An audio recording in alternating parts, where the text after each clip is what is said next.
Теперь несколько важных, очень важных слов для тех, у кого может возникнуть соблазн со стороны вмешаться в происходящее событие.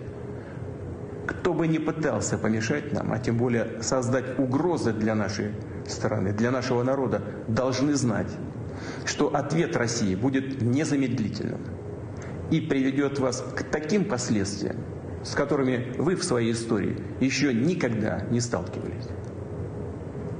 Мы готовы к любому развитию событий. Все необходимые в этой связи решения приняты. Надеюсь, що я буду услышан.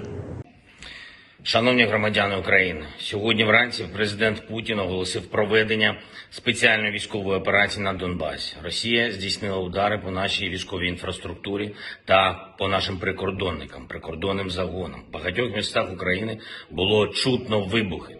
Ми вводимо воєнний стан на всій території нашої держави. Хвилину тому я провів розмову з президентом Байденом. Сполучені Штати Америки вже почали гуртувати міжнародну підтримку. Сьогодні від вас, від кожного з вас потрібно спокій. По можливості залишайтесь, будь ласка, вдома. Ми працюємо. Армія працює. Працює весь сектор безпеки і оборони України. На зв'язку з вами буду постійно я, РНБО, Кабінет міністрів України. Незабаром я знов вийду на зв'язок. Без паніки, ми сильні, ми готові до всього, ми всіх переможемо, бо ми – це Україна. Слава Україні!